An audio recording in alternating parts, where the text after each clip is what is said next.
The fragile ceasefire in the Persian Gulf and the aborted peace talks between the US and Iran this week have cast a long shadow over European capitals, hoping for an end to hostilities in the Middle East.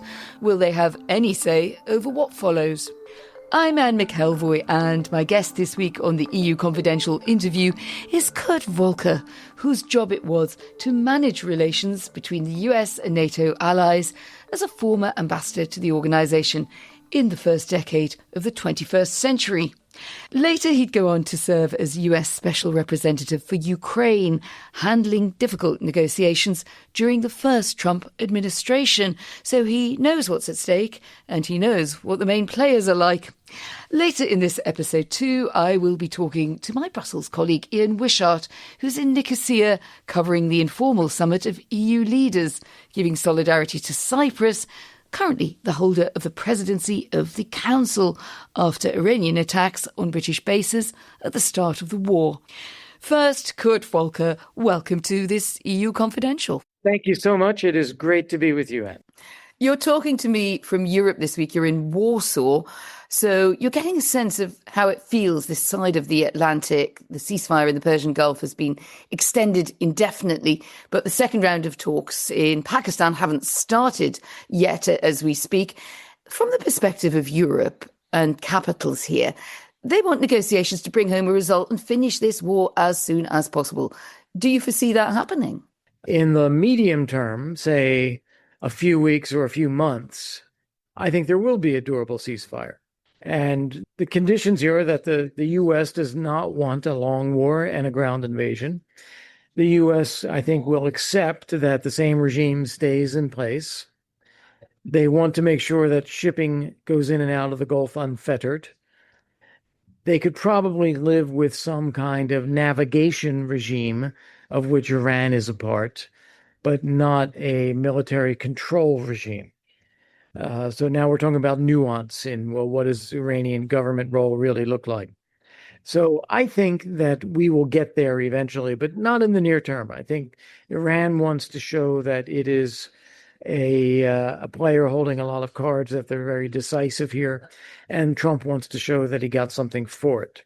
As you mentioned, I'm in Warsaw. I was in Frankfurt yesterday. I spent most of the last month in Europe in different capitals. Europeans find President Trump incredibly erratic, that one day it's this, the next day it's that. He's complaining that the Europeans aren't doing anything, but then he says, we don't need you. And it's very unclear what exactly the U.S. wants. So that's one thing that's very erratic. And then secondly, that's very frustrating for Europeans. I think we are heading towards a situation where some military support, an operation to support freedom of navigation in the Persian Gulf would make sense. We're not there yet, and it would only be with Iran and the Gulf states agreeing. But I think we might end up there. And that might be something that both European states and President Trump would welcome and think is a good idea. Well, having served in the first Trump administration in a pretty difficult role, Ukraine and anything to do with Ukraine and Russia in the first Trump administration, indeed in either of the two administrations, it's not the easiest way to earn your daily bread. You might agree with me. Definitely, yeah. It's different. There's a vast difference between the first term and the second term. Okay, just tell me about that. Yeah, well, in the first term, he deliberately had lots of people in the administration who were competent, who were experts, who were strong leaders in their own right, and who knew how to work the large machinery of the U.S. government. So you had people like H.R. McMaster, John Bolton, General Mattis, Jim Mattis at the Pentagon, Mike Pompeo. These are really capable people at the cabinet level. And then, I was in doing Ukraine negotiations, and I felt that we had a lot of latitude in how to shape what we did. In the second term, it is not that at all. It is a group of people who are chosen only for the merit of loyalty, and they are there to do what Trump decides, not to provide advice, expertise, or anything else. So we are now living in an administration, or if you can call it that even, where one person is deciding everything and directing everything based on his gut instincts, rather than expertise, knowledge, information, the operation of an entire government.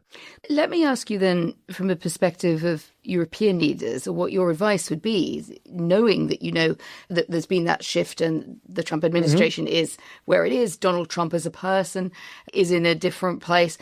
What do you think European countries should do then? Because we've heard Rachel Reeves, a very senior Chancellor, Finance Minister in the UK, hitting out recently at the folly of the decision by Donald Trump to go to war against Iran without a clear exit plan. So starting to use that on-the-nose language. We've had Friedrich Merz in Germany nuances it a bit more, but he has also made pretty clear that he doesn't see any mileage in this being a scheme that he wants to join. Do you think European capitals are playing Donald Trump well in this crisis or not? No, I don't. I think they're making some very big mistakes. You might think that this is a huge folly and going to have terrible consequences, but you don't have to say it. And I think by saying it, you alienate Donald Trump and you run the risk that he will then link your unhappiness with his policies to his unhappiness with some of your policies, and fragmenting a transatlantic relationship that is actually still valuable to both of us. So I don't think that's a wise way to handle President Trump. Isn't it pretty typical, though, when in the case of Rachel Reeves is speaking on behalf of the UK government, Donald Trump's had a fairly insistent, even slightly compulsive, week on week, we had about four or five verbal sallies against the UK. Isn't it hard? I mean, diplomacy good, but you also know politics for a leader to just say, come and punch me again and we won't hit back. Yeah, but you don't have to frame it that way. You're absolutely right. Public opinion in the UK is something that any political leader is going to want to pay attention to. But there are ways to be proactive and try to shape where things go without getting pushed into things that you're simply not going to do, and without, taking gratuitous shots at President Trump that don't actually help. And I know that Mark Rutte comes in for a lot of criticism in Europe. Frankly, I think European leaders ought to be thanking Mark Rutte for working with President Trump, being complimentary, being enthusiastic, because then they don't have to. That he is doing them a service, and it's important that he does that. And I think that other European leaders, you don't have to go out and compliment, President Trump's, choice of shoes or his hair color, but you can go out and say, okay, we have a vested interest in security in the Persian Gulf and the free flow of energy. We're prepared to contribute to a regime that would ensure that remains free and fair and open. We don't have that yet. We need to see a more stable situation so we know where to pitch in. But let's work together. Let's talk about that. I mean, that's not that difficult. And European countries have done that several times, but then they intersperse it with all this gratuitous criticism. As I think it's Friedrich Merz, who does nuance it a bit. He said relations are just difficult. How would you feel about that? That's slightly more taciturn, in the middle. It's not as far as Rachel Reeves using the word folly, which I think you didn't approve of. What do you think? Yeah, Merz is facing the same thing. He has a domestic public that would like to see him, do that Hugh Grant moment and stand up for Germany. But I think he is a little bit more circumspect in the way he talks. And unlike Keir Starmer, where President Trump seems to like to go after him a little bit, to poke him a little bit, he doesn't do that with Merz, personally. Yes. Now, I think they're even going to try to... Merz has invited him to Germany, though he did admit it could be an eventful visit. I think we might both like to be on the sidelines of that one. Yeah. I think the plan is they're going to go and eat sausage in a market in the birthplace of Trump's grandfather, that would be the smart thing to do. President Bush did that. So you like that? I mean, I've sort of been making a bit of a joke about it, but you like the idea of diplomacy about the person, the family. Yes. You went into some detail. I mean, literally to take him down to the market and Rhineland-Pfalz. So this is a serious approach, yeah? Yeah. Jack Straw was from Birmingham, and so he invited Condoleezza Rice, who was from Birmingham, Alabama, to Birmingham, UK, for a little visit, and I think they even went to a sports match. This is going to be the Kurt Volker recipe for world peace. And if it doesn't work, I'll have you back on the podcast to explain why. Yeah. In this case, I would just make sure that President Trump comes away from it feeling that he's been shown respect, because that's what he craves. You talked about some deal that could emerge through a glass darkly over time. It has been reported that European allies fear that this US negotiating team, perhaps desperate to get to a framework pretty quickly. I mean, after all, we're in midterms year. There's an assumption, I think, in Washington that the administration too would like to be out and clear of this in a certain time frame, that it could engineer a diplomatic win for President Trump, but it could be a very superficial agreement on the nuclear program and on sanctions relief, i.e. a lot could be traded away. You said yourself that some of that expertise and that sort of deep knowledge, deep state expertise might not be there that was there in the first administration. Is that a fear that you have as well? Well, yes. And I would be even more direct, perhaps. The Iranian regime is a problematic regime. They do want to build a nuclear weapon, and they have been trying this for decades. And even if they agree that they won't do it, they probably will do it anyway.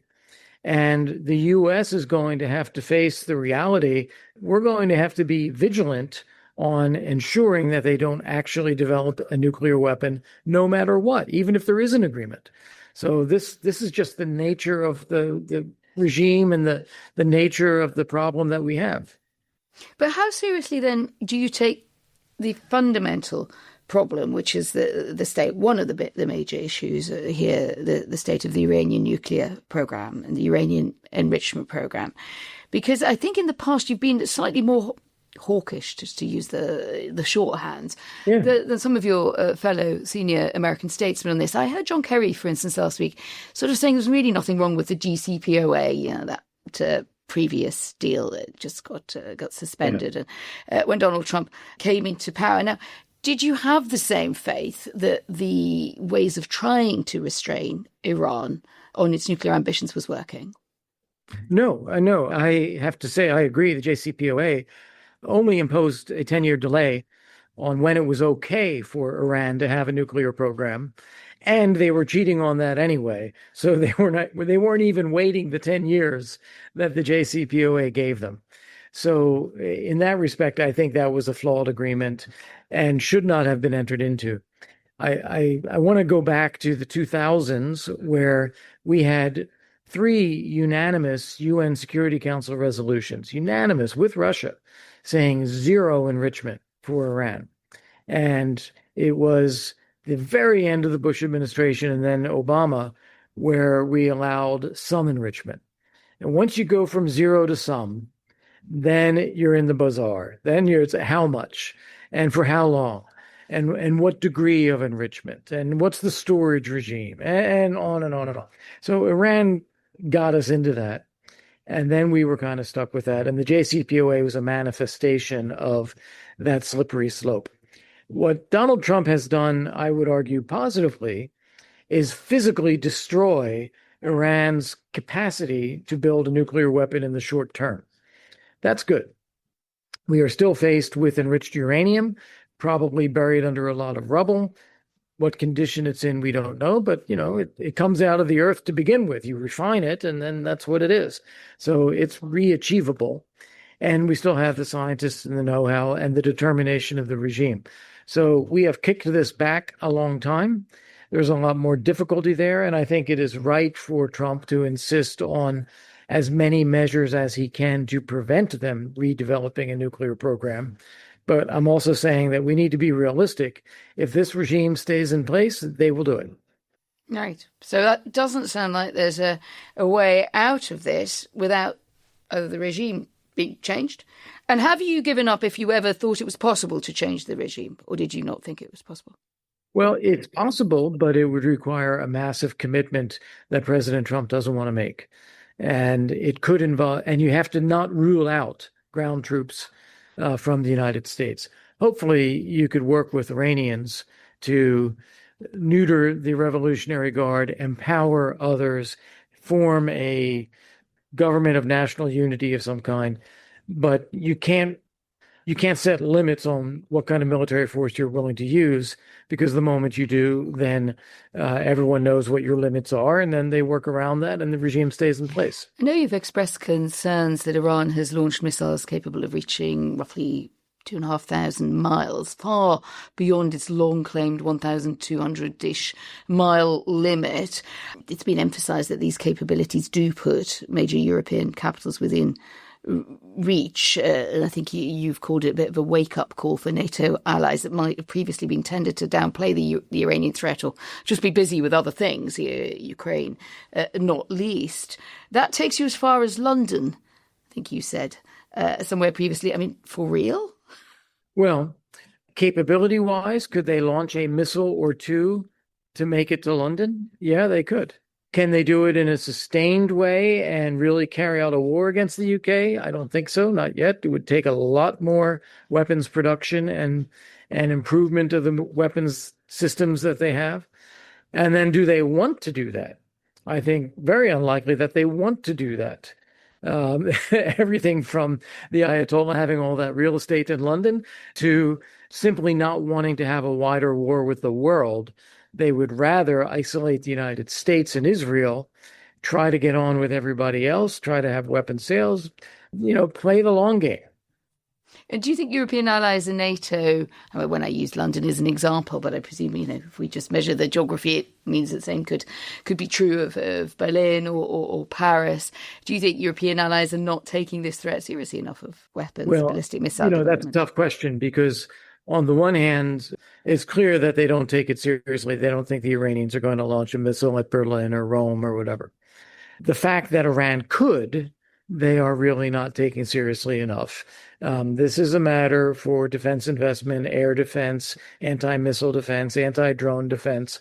Nobody in Europe has taken those threats seriously.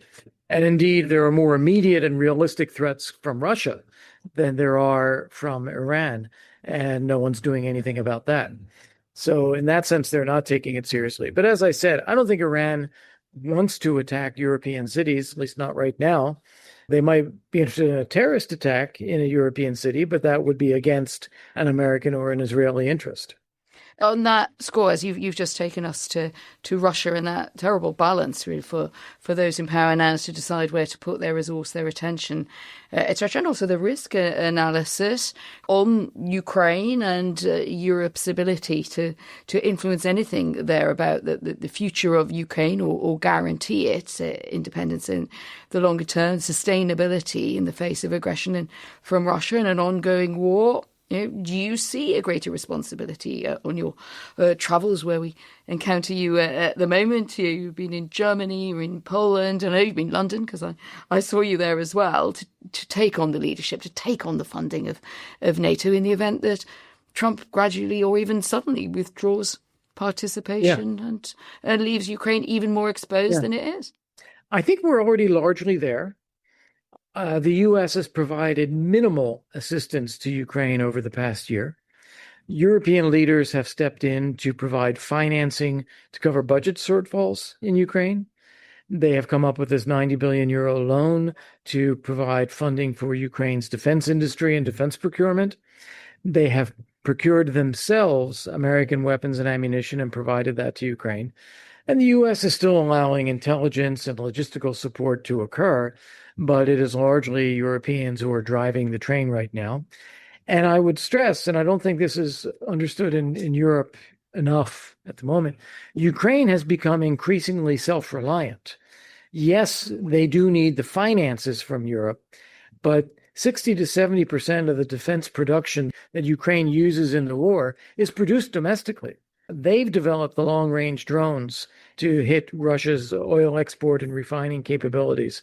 They've developed their own long-range missiles. They developed the naval sea drones that have pushed the Russian Black Sea Fleet back to the Russian coastline.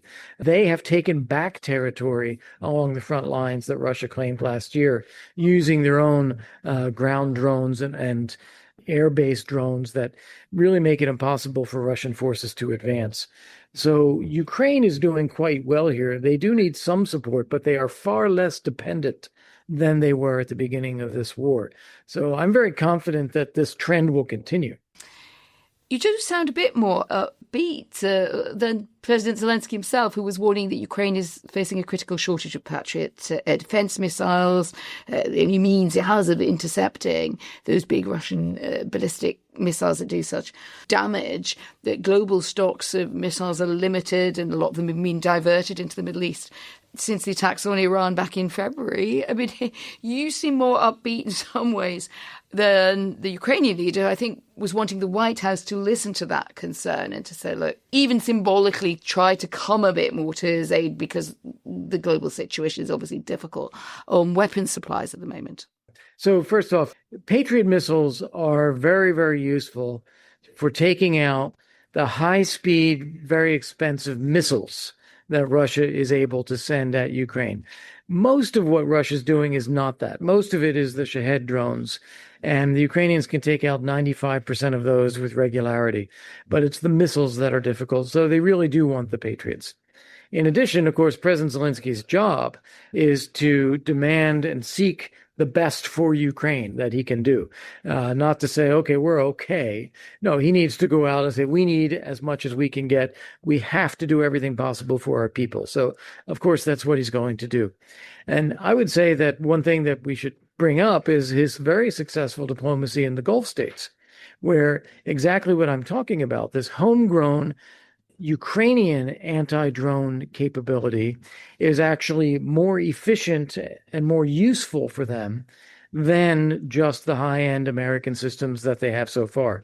So he's been able to turn that into building relationships with the Gulf Arab states, getting some financing from them, and helping them see that Russia and Ukraine are really aligned. That's a big shift for the Gulf states and what Zelensky's been able to achieve.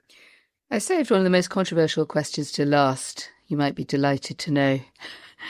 Do you think President Trump, who of course you know, you think he's now in control of his faculties? An attorney who served as his White House counsel in the first term, Ty Cobb, has raised concerns about his cognitive decline. I've seen the New York Times also raise that question and claim it's accelerated. Some people even saying Trump is showing signs of dementia. His vocabulary has shrunk, resorting to profanity a lot more, the impulsiveness. What's your view of that kind of analysis that says, he's basically no longer fit to govern? First off, I'm not a competent person to talk about that or to comment on that. You do see in the posts on Truth Social, as you mentioned, a bit more profanity, a bit more extremism, threatening to commit war crimes, calling the Iranians, bastards, and not just that, but with an adjective preceding that. Yeah, it's a bit extreme there. He is trying to use harsh rhetoric and extreme positions to demonstrate strength and toughness and machismo and get the Iranians to pay attention. Yeah. But I don't think it's, I think people who make the comments about his faculties, the fact is he's there, he's the president, and nobody else is in control of those faculties. So we've got to deal with what we've got. Right. I mean, there is this 25th Amendment, isn't there, which a president can be removed. That'll never happen. No, that requires the cabinet to turn against him. The cabinet is all there because they're loyal to him. Kurt Volker, on that note, and thank you for joining me on that diagnosis, but also more to the point on looking around at Europe's response to the poly crisis of our days. Thanks for joining me on EU Confidential. It's a pleasure, Anne. Thank you. We'll be back in a few moments to hear how European leaders are grappling with the fallout from the war as they gather in Cyprus for an informal summit. The Gulf crisis has posed a raft of difficult questions for the EU, primarily over its influence and ability to mitigate the economic fallout. Politico's Ian Wishart is in Nicosia, covering a meeting of EU leaders. Hi, Ian. Hi, Anne.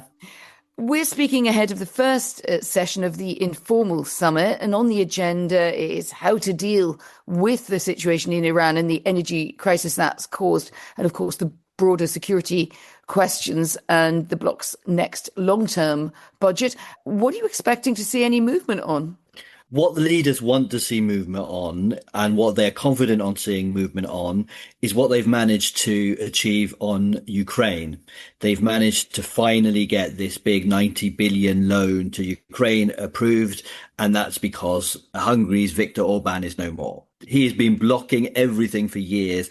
And tonight's meeting is more of a celebration, really, that they can do the things that they couldn't do before because Orban isn't there.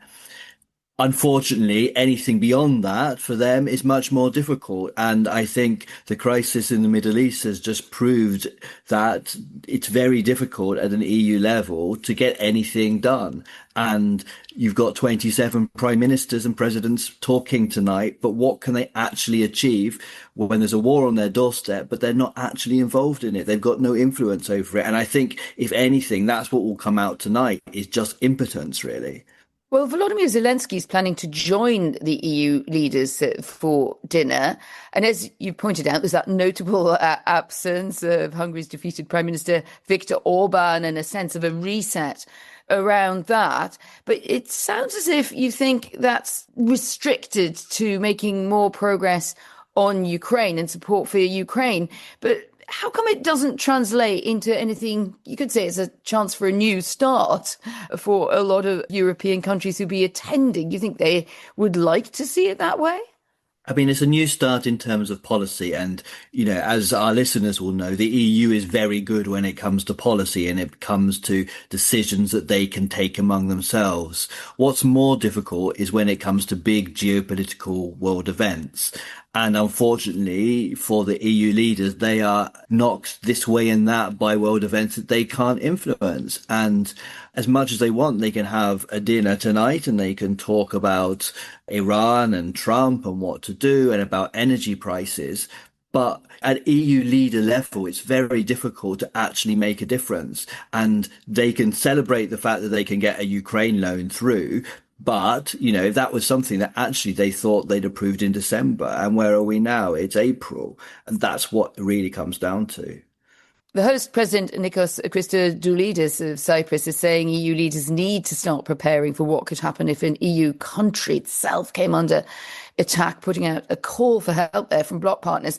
Now, that sounds a bit like a NATO Article 5 scenario. Do you think that's likely to come to anything?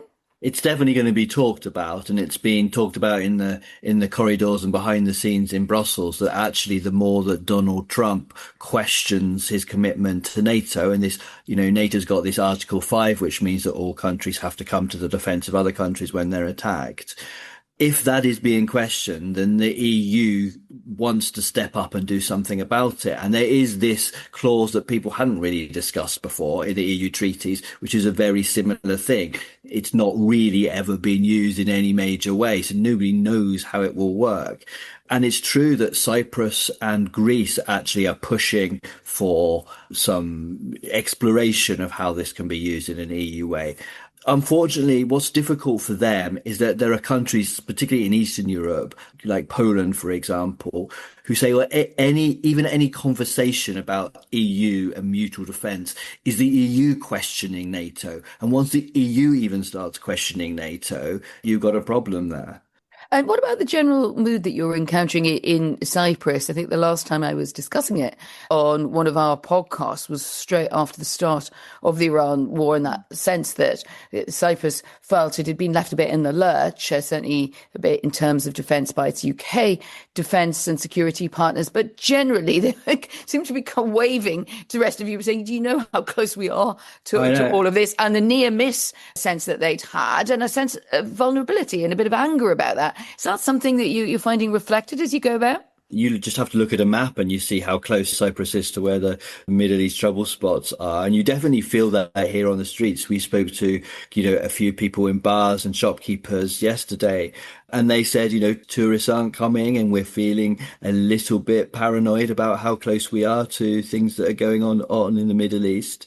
Whether Europe as a whole appreciates that perceived threat that Cyprus has and normal people in the street has, I'm not sure. And it's one of those things that the leaders can talk about mutual defence and NATO and whatever, but actually does that filter through to the person on the street? It's very difficult, really. So I'm wondering whether overall, Ian, you think leaders gathering where you are in Cyprus will be heeding the advice from my guest earlier on in the podcast, that's Kurt Volker, a former US ambassador to NATO and other senior transatlantic roles with Europe. Now, he was warning that it's counterproductive, as he saw, to aggravate Trump on the way that the Iran war is being prosecuted and its fallout. He said if you basically go too hard against Trump, he was also singling out a number of governments, but you could certainly say the UK on that. Spain is right out there against it. He said he preferred the more kind of lean back position, Friedrich Merz, Mark Rutte. And I wonder whether you think that's a topic of conversation in the rooms that you will be in across this summit. Do you think that this is something that European governments talk to each other about? I mean, I get the feeling they say these things often to show their electorates that they're alive and breathing. Yeah. What do you think? Yeah, I mean, the diplomats we've spoken to in governments across Europe, and certainly in Brussels, it's very clear that they think about this sort of thing all the time, how to present to their voters. But they are aware, and we know, don't we, that across the EU, you've got 27 governments. They all come from different bits of the political spectrum. Some of them are quite pro-US, some of them are very anti-US. But it's really difficult to present a united front. And I think that's the sort of thing they're discussing, because they want to say this is what Europe stands for. But it's very difficult to do that when they all have different opinions. I don't think there is an answer to that. I don't think they think there's an answer to that. But they need to present something. They need to say, this is what Europe is. Ian Wishart, thank you very much for joining us on your travels to Cyprus. Thanks, Anne. Thank you for listening to this episode of EU Confidential. I'm Anne McElvoy, and the senior producer is Peter Snowden.